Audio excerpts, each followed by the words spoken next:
తాకట్లో ఉన్న మీ బంగారాన్ని విడిపించి ఆ రోజు ఆన్లైన్ రేటుకి కొంటాం. Sharma gold company.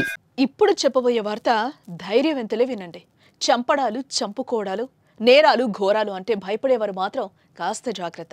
ఎందుకంటే దేశంలోనే భయంకరమైన కిల్లర్ గురించి తెలుసుకోబోతున్నాం. ఒకటి కాదు, రెండు కాదు, ఏకంగా 50 మందిని చంపేసిన క్రూరుడి గురించి చెప్పబోతున్నాను. అతడు చేసిన హత్యలు, హత్య చేసిన తర్వాత చేసిన పని అంత భయానకమే. Devender Verma the most dangerous killer. ఢిల్లీకి చెందినవాడు. అతని గతానికి వర్తమానానికి ఎలాంటి సంబంధం ఉండదు. గతంలో ఆయుర్వేద వైద్యుడిగా ప్రజల రోగాలు నయం చేసే వ్యక్తిగా ఉండేవాడు. కానీ తర్వాత మనుషులను చంపే నరరూప రాక్షసుడిగా మారాడు.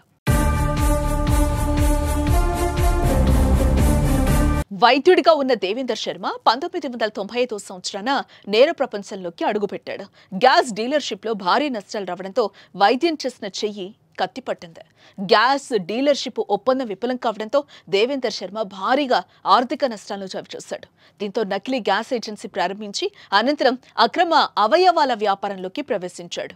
ఆ తర్వాత అతడి నేర కార్యకలాపాలు అన్ని టాక్సీ, ట్రక్కు డ్రైవర్లే లక్ష్యంగా సాగాయి. 1995-2004 మధ్య కాలంలో ఒక ముఠాను ఏర్పాటు చేసిన శర్మ ఎల్పీజీ సిలిండర్లను తీసుకెళ్తున్న ట్రక్కులను అడ్డగించి ఆ డ్రైవర్లను చంపి సరుకును ఎత్తుకెళ్లేవారు.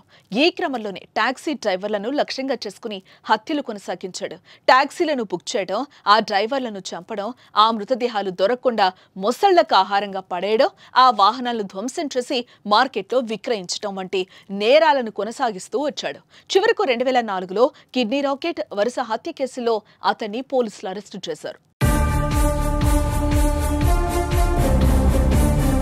అతని 7 హత్యలు వెలుగులోకి రాగా ఇతడికి జీవిత ఖైదు పడింది. అయితే 2023 ఆగస్టులో తిహార్ జైలు నుంచి పేరోల్ పై విడుదలైన ఈ నరరూప రాక్షసుడు తిరిగి జైలుకు వెళ్లలేదు. పేరోల్ పై బయటకొచ్చిన ఈ సీరియల్ కిల్లర్ ఎవరికీ కనిపించకుండా పోయాడు. పోలీసులు 6 నెలల పాటు అలీగఢ్, జైపూర్, ఢిల్లీ, ఆగ్రా, ప్రయాగ్రాజ్ వంటి నగరాల్లో సీరియల్ కిల్లర్ దేవేందర్ శర్మ కోసం గాలింపు చేపట్టారు. 2 ఏళ్ల పాటు వెతికి మరీ చివరకు రాజస్థాన్లోని దౌసా జిల్లాలో ఒక ఆశ్రమంలో పూజారి వేషంలో ఉన్న శర్మను తాజాగా అరెస్టు చేశారు. దేవేందర్ శర్మ 7 హత్యల వెలుగులోకి వచ్చినా ఇతడు మొత్తంగా 50 మందిని చంపి మొసళ్లకు ఆహారంగా వేసినట్టు పోలీసులు భావిస్తున్నారు. ఆ కేసులను కూడా వెలుగులోకి తీసుకొచ్చే ప్రయత్నాలు చేస్తున్నారు పోలీసులు.